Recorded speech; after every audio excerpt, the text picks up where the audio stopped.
It didn't start in space. It started on a highway in the middle of nowhere, with Hal Jordan walking alone through the desert like a man trying to outwalk a nightmare. He keeps whispering, "Be without fear." But every time he closes his eyes, he sees a ring of light in a black void, and he hears a voice in his head. A cop pulls up like, "What are you doing out here?" And Hal's hiding something, because his left hand stays buried in his jacket like it's a live grenade.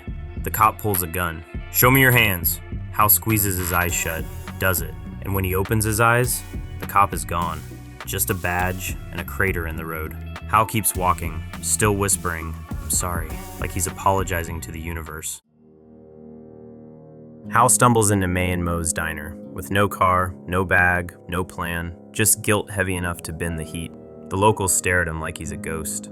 Then the TV flips to breaking news. A giant green lantern-shaped object fell out of the sky and crushed Evergreen, Nevada. The feed cuts, the anchor stiffens, the network goes silent, and Hal starts crying. Because he knows exactly what happened. Because 5 days ago, Evergreen was still alive. 5 days earlier, Hal, Joe Mullein, and John Stewart are having lunch like it's just another day in Evergreen. Then, reality glitches. A green dome drops out of the sky and seals part of town like a glass prison. A biker hits the barrier and splatters. And the scariest part? Other bikers ride up, look right at the dome, and turn around like it isn't even there. John realizes it immediately. This isn't just a wall, it's a filter for reality. To the outside world, Evergreen didn't get trapped. Evergreen got ignored.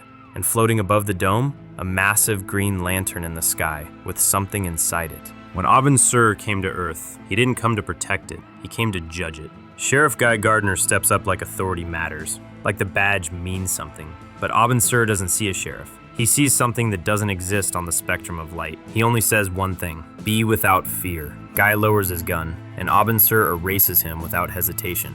Bullets ricochet into civilians. Rita dies. Roy loses his hand.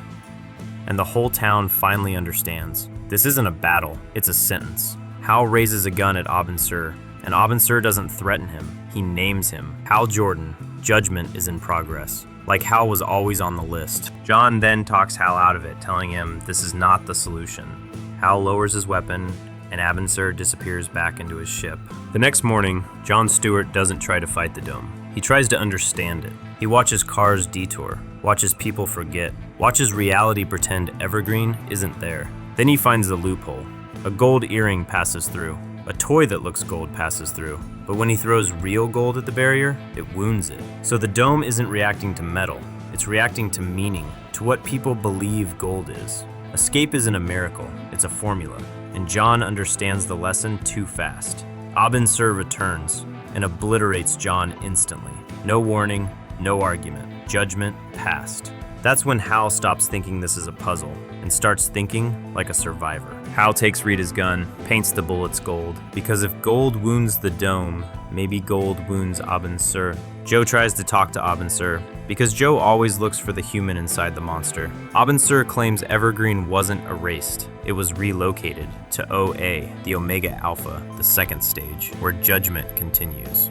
Then Abin Sur starts naming roles: Ain Rao, Ain Sur, Ain Hour, initiates, a selection process for what's coming, and he warns Joe to fear the weaponers of Qard. Joe reaches out, still wearing her gold wedding ring, and her hand passes into Abin Sur like she touched raw electricity. She sees alien worlds, green light floods into her, and she becomes something she was never supposed to be, an anomaly. Abin Sur screams it, "Chaotic action!" And the green lantern in the sky falls onto Evergreen like a dying god.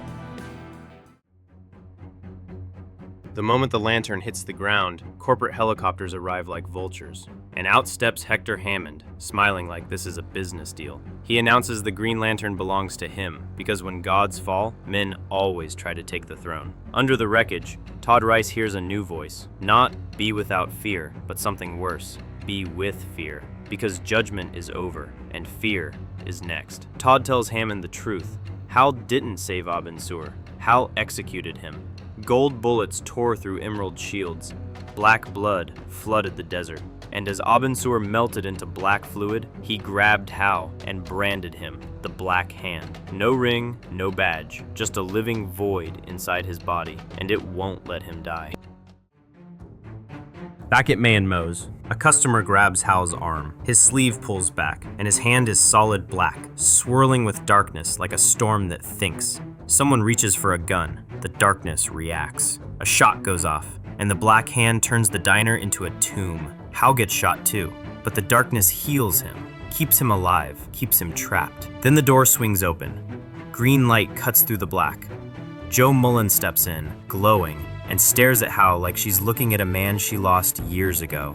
Hal Jordan, what happened to you? Hal is losing a war inside his own body. A voice tells him God isn't a ring of light. God is a black circle choking the universe. The void in his vision turns red. The ring becomes a black star, and Hal becomes a battleground. The black hand takes control, throws Jo into the desert, and accuses her. What happened to Evergreen? Jo fights back. Hal can't tell where his thoughts end and the parasite begins. And when Jo refuses to take off the ring, Hal screams like the universe just betrayed him. You're the anomaly. Jo hits him with everything she has, but this time, the hand resists. It grows. A massive arm of boiling darkness. A red eye inside the palm. It chases her, and Jo does something insane. She doesn't run away from the source. She drags the monster back to it. She grabs the darkness and flies them both into the Green Lantern.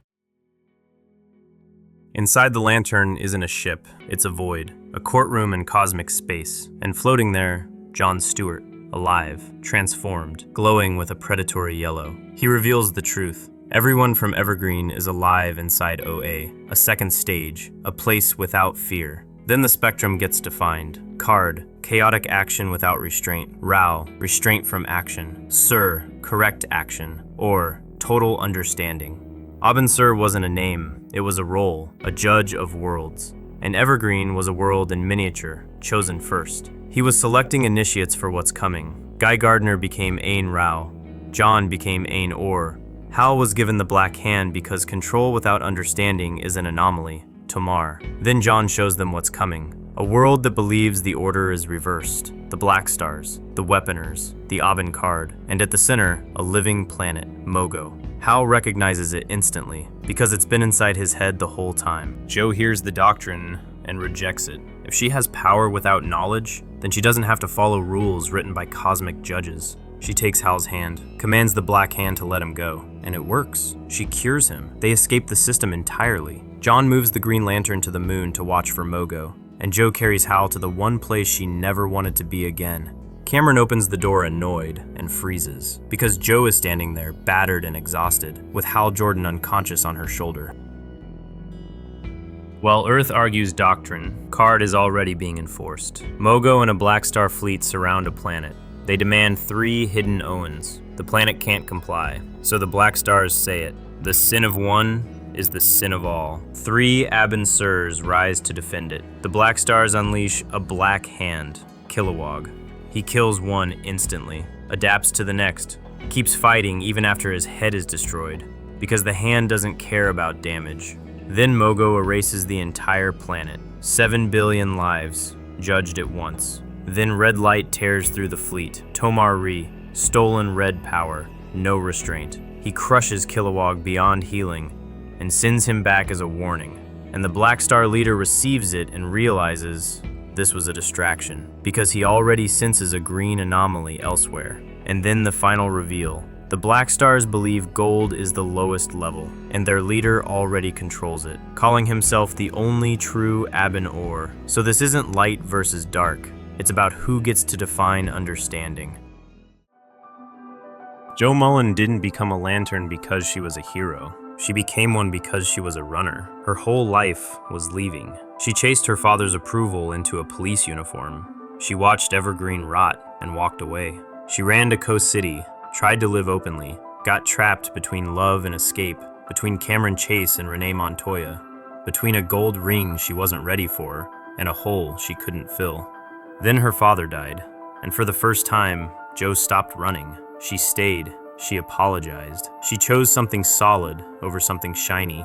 So when she stands at Cameron's door now, she isn't searching for an exit. She's holding it open, because the ring didn't choose Jo for her power. It chose her for the strength to stay. While Jo and Cameron argue about gods and doctrine, the war quietly changes shape.